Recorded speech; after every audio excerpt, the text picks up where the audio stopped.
all hold hands like girls. Have you never seen Falcons fight? Bro, what?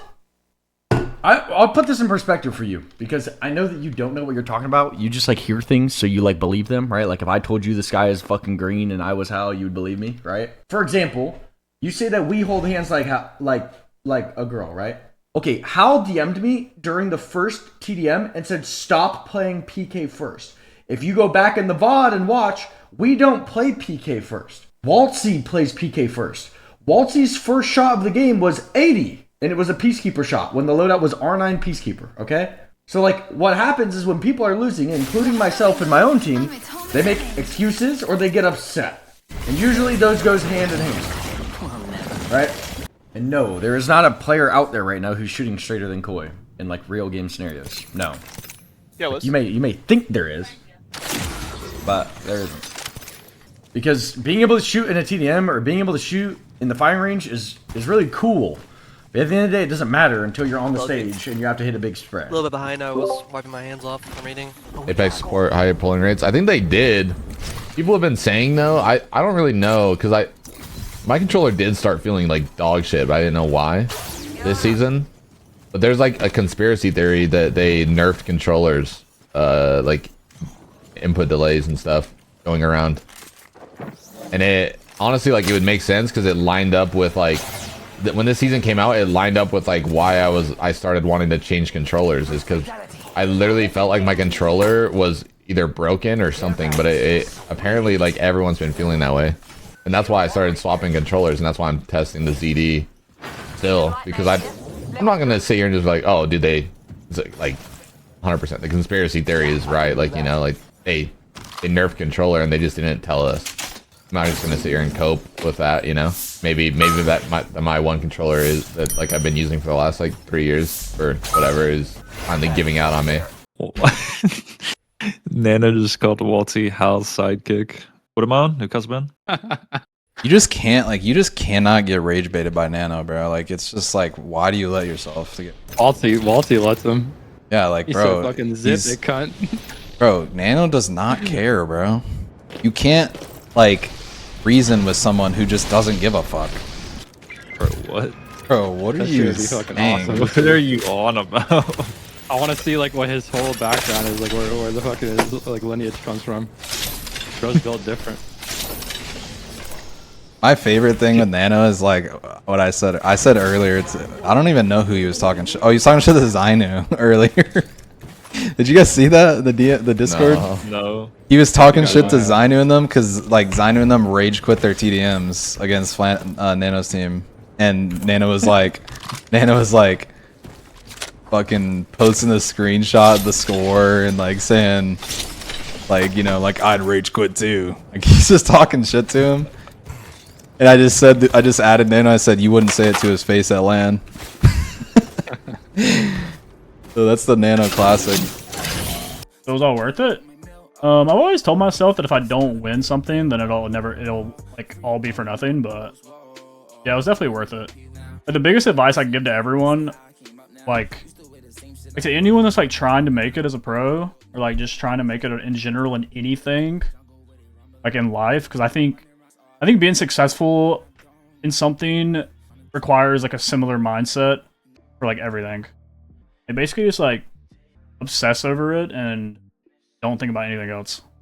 Like that's sad. Like, I don't know if it's a good or a bad thing, but I have the personality of a person that once I obsess over something, I can't stop. Like, that's why I know like even if I wasn't successful in Apex, I'd be successful doing something else because I have such like an addictive mindset to something that I want to do. Like, I will literally throw everything else in my life away to figure out how to do something at like a high level. I don't know if it's a good or a bad thing, but I feel like I don't have an addictive personality when it comes to like typical stuff that people do, like drugs and alcohol and shit like that, or like gambling. But I get really addicted to like task. I'm gonna use a pro in Apex, but I'm on getting better mentally and move on with life. There's always so many things that you can do though. Like, obviously, like being a pro has like a little bit to do with like talent. Like, obviously, you have to have some level of like, you know, just talent.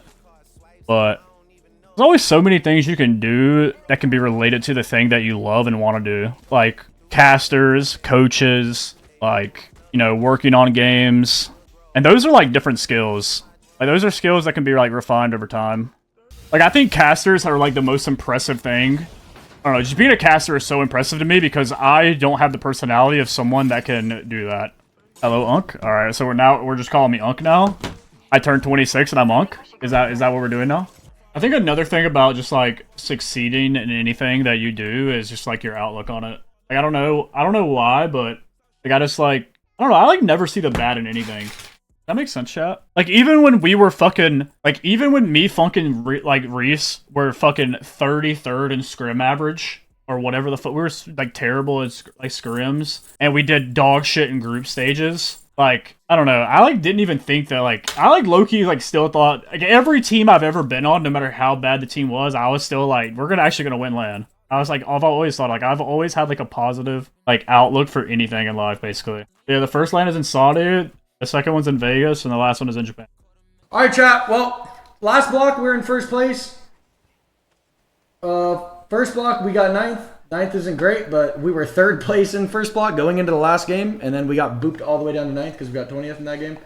That's a big bummer. But overall, today was a good day. Like, if you go to EWC and you get 9th and 1st, like, you're good. So, if you go to Pro League and you get 9th and 1st, you're good. So, you're inclined to say certain things here for sure. My stream is off. But at the end of the day, all right, I'm gonna it was a good day. So, I will see you guys tomorrow for more scrims. I hope you guys enjoy the rest of your night. I'm going to go review with the boys, and we'll see what happens, and I will be there tomorrow. Peace, guys. Thank you guys for being here. It means more than you know.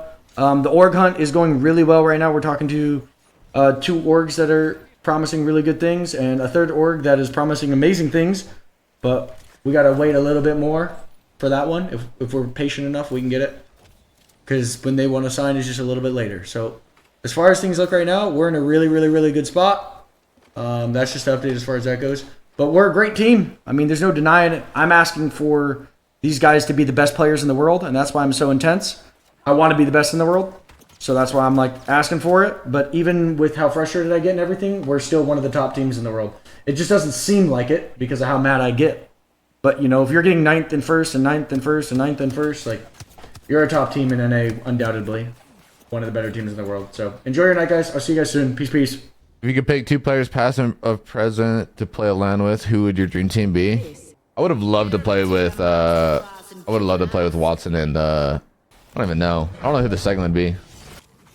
I would have loved to I would love to play with Skittle Cakes. I think Skittles is like one of the smartest players. I think like Skittles back in his prime would have been super fun to play with. I think like pick obviously anybody would say Hal's a good pick, but I'm not gonna just say that because like obviously that's like that answer is just like the basic bitch answer, you know, like because Hal's just good at the game. Probably just like Watson and I don't even know. I don't know who the 3rd would be on that team to make it like work well. Low key, like I'm trying to think of like goats that were super under the radar. Panic, would you be f***ed if Apex died? What? Would you be f***ed if Apex died? I wouldn't be if Apex died, because I feel like I could like whether start something like just like streaming wise, or you know maybe if there's like a game that gives that spark. But outside of like the internet, like anything on the internet, I'd be fucked. I'd be fucking useless, bro. I'd be like I'm literally just a meat stick. Like, no thoughts in my brain, just fucking nothing. I'd actually just be the biggest waste of a human ever.